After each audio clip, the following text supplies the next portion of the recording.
Live. All right. Hello, everyone. Welcome to our presentation on gentrification in DC and in Ward 6, specifically the Navy Yard. I'm Nick. I'm here with my partner, Alex. And for right now, I'm just going to give you kind of a general overview of, why DC is such a gentrified city overall. And then a little bit later, we're going to talk about specifically the Navy Yard. So gentrification is a subset of urban renewal. And really it's when the government and private sector partner up and build new housing and attract new business. It is usually accompanied by wealthier people moving in, and usually as a result, it displaces a lot of lower income citizens who are often minority populations. So right here we have a graph that shows the population of DC.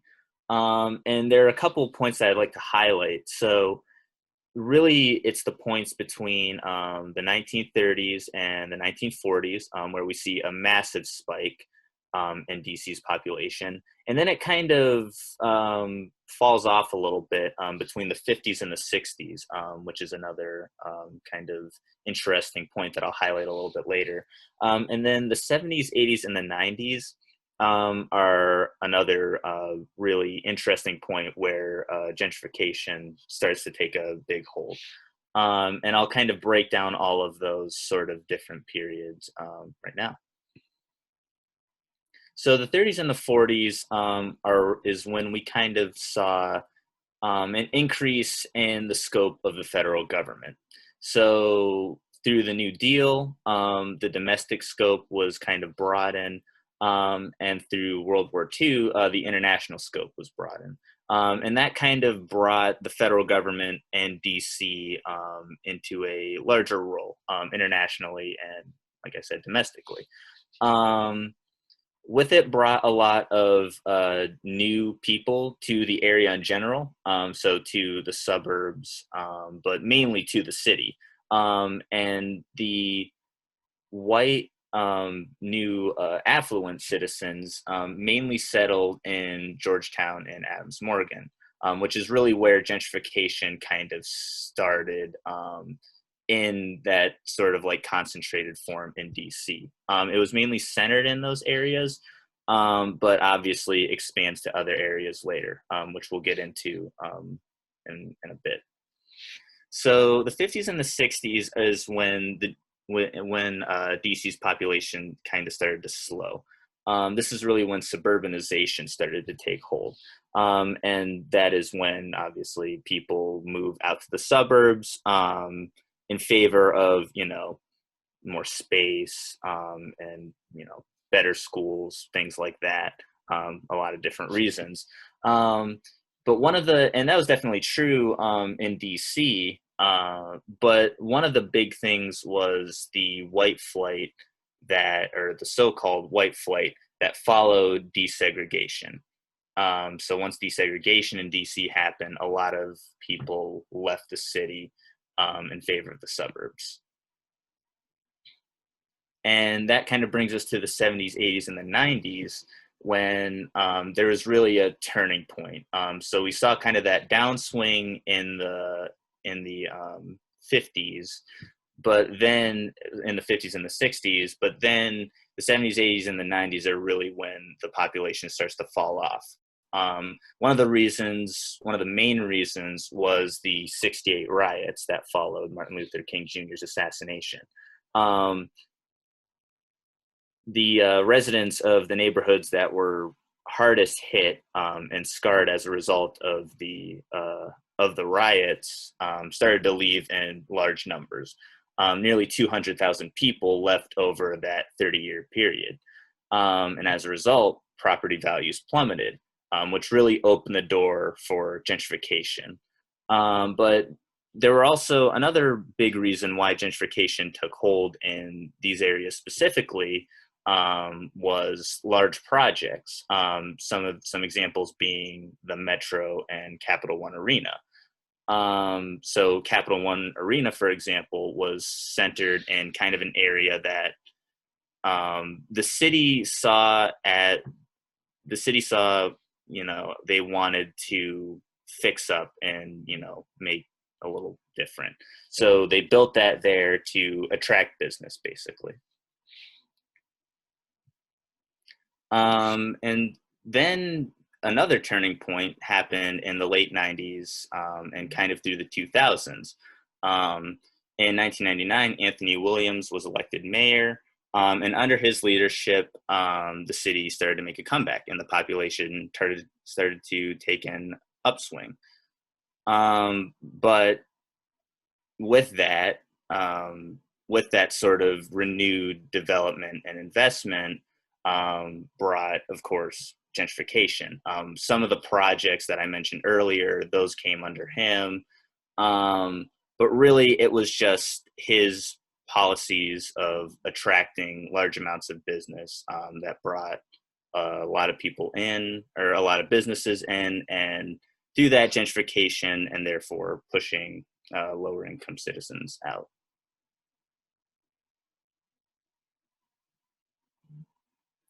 And that kind of brings us to today, where the population is still growing. DC's population is still growing, but the minority populations are still being pushed out. And there are a lot of clashes between the gentrifiers and the people being displaced. I mean, a good example is, for example, the Howard University campus, where a lot of the students there, and a lot of longtime residents are annoyed with the gentrifiers that are coming in and using their spaces. And there's been a significant shift in the population. So, for example, the African American population, once made up over 70% of the population, is now down to 46%. So that's kind of our general overview of gentrification. But obviously, we want to kind of focus on one neighborhood in particular, the Navy Yard, because while it's good to look at it overall, all of the neighborhoods are different, and all of them have different drivers. So yeah, I'll turn it over to Alex for that. Thanks, Nick. And as we just went over, DC as a whole has really experienced the effects of gentrification, but arguably no other area of the city has experienced it as much as the Navy Yard in Southeast. And in order to really understand the impact of gentrification and how we got to the place we are today, we have to dive into the history of the Navy Yard. And that will begin for the purposes of this presentation in 1937, which is when the Federal Housing Authority rated the housing structures as unsafe and overcrowded, and on the A to F grading scale, they gave it an F. This comes after largely minority populations had been living in the city, or rather in that part of the city, working on the Naval Yard as ship hands and doing a bunch of manual labor with the Navy, and that kind of industrial part of the city. The Navy Yard was one of the first industrialized areas in DC. So due to the Federal Housing Authority rating these structures as unsafe, that provided the justification for Black families to be forced out of the area in favor of construction of the Carrollsburg dwellings, which were 314 units earmarked for Black residents in the area. What would arise next door to the Carrollsburg dwellings would be the Arthur Capper dwellings in 1958, which provided an additional 707 units, and these were named after the founder of the DC Alley Dwelling Authority, which worked in conjunction with the Federal Housing Authority to really utilize a lot of government strong arm tactics in order to force out longtime residents from their communities under the guise of improvement for those families. But in reality, the improvements that were made would price out the former residents who could no longer afford to live there and would instead be displaced to the outskirts of the city. So by the 1970s, the north half of the Navy Yard was mainly public housing, slums, and industrial warehouses, while the south was populated by federal buildings. And in the late 70s, those projects, the Carrollsburg and Capper dwellings specifically, fell into disarray due to a lack of government upkeep. After they built the projects, they did not allocate proper resources towards maintaining them. And due to this, a lot of the Black single mothers and their children who lived there were exposed to less than ideal conditions, including the development of a large open-air cocaine market outside of the Capper dwellings. In response to this instance of the crack epidemic, the government decided to implement additional security measures rather than address any of the underlying root causes of the drug trade and violence in the area, which is unfortunate.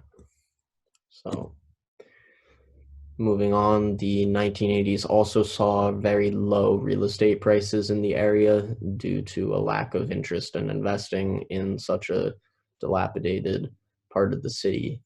And so a real estate developer named Marty Chernoff purchased a 21,000 square foot warehouse area that would become a gay nightclub and would really kick off the Navy Yard, becoming a hub of LGBTQ plus friendly nightlife until the early 2000s. And the early 2000s is really when we see gentrification begin to take hold. In 1991, a precursor to gentrification was kind of built in the area via the Green Line Navy Yard metro station. And as we learned about in class, metro stations were initially, like before they were built, thought of as potentially undesirable. And that's why the Georgetown residents didn't want a metro station to go through their neighborhood, mostly with racist intentions and motives behind that. But in reality, proximity to a metro station has become a very valued and prized thing for location of property, and that actually raises property values. So in 2001, the Housing and Urban Development Authority awarded a Hope 6 grant to the city of Washington, D.C. to redevelop the Carrollsburg and Capper projects. And they would become mixed income housing designated for people making between $27,000 and $73,000 a year, which is significantly more than the $8,000 a year average income for the people who had been living in the Carrollsburg and Capper projects at the time. In response, 2/3 of the project's residents signed a petition asking the DHCA to halt the redevelopment, but unfortunately they were ignored, and many of them were displaced towards Prince George's County and other places like across the river in Anacostia and along the outskirts of the city. And these residents were the subject of the movie Chocolate City, which is a good film. So in 2005, businesses were notified that they would be compensated to leave and make room for Nationals Park, which really kicked off the aggressive cycle of private-public partnerships and private development spending in the area, and really kicked off that cycle of gentrification, which continued with another sports arena named Audi Field, the home of DC United Soccer Club, and that has been improved and built in Buzzard Point throughout the 2010s.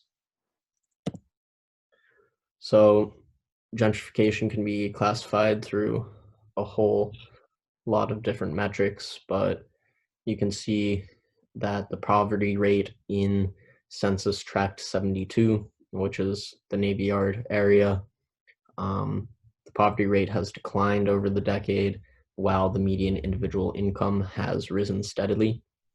And the NCRC stated that the Navy Yard area was officially gentrified in 2012, but the process has only gotten exponentially more throughout the decade.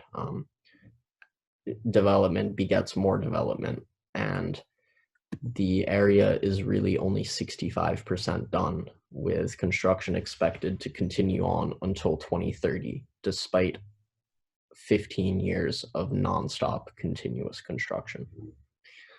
So unfortunately, there are some racial disparities in Census Tract 72, which was formerly 95% African American in 2000, and now is only 24% African American.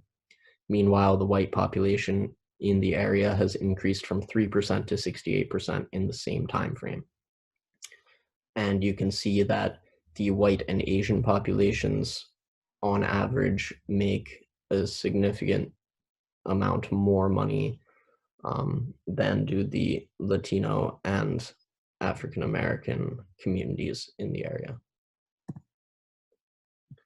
So a lot of the new housing units that is driving this gentrification, and many of the dozens of new restaurants that are opening, are actually being bought up by mainly white homeowners and renters, and that's what's contributing to the demographic shifts that I discussed on the last slide. And as I said, the area is only 65% done according to the business and infrastructure development leader for the area, and that will include 20 more residential buildings, 2 hotels, and 2 office buildings that will all have construction completed by 2030. So that business and infrastructure development spokesperson actually has a website called the Capital Riverfront Organization, and it's really all a public relations site that is glossy, modern looking, and it appeals to millennials and all of the kind of types of people that they're seeking to attract, which they explicitly outline in their resident profile series, which interviews new residents about the area. And I found it interesting that a lot of these new residents referred to the addition of Whole Foods as a turning point in the community, including WUSA 9 anchor Lorenzo Hall, who during a news segment stated that when he was growing up, the Navy Yard was an area he was told never to visit, especially after sunset. While now, Lorenzo Hall lives in the area, and when asked what had been the biggest change that he'd seen in the neighborhood, he simply stated Whole Foods, enough said, because as we know from this class, Whole Foods is a very typical indicator of a gentrified neighborhood. So basically, the Capital Riverfront frames the neighborhood as up and coming and a hotspot of urban revitalization and development, and it really ignores a lot of the history behind the neighborhood in favor of bringing in more affluent residents. And that concludes our presentation. So thank you all for your time.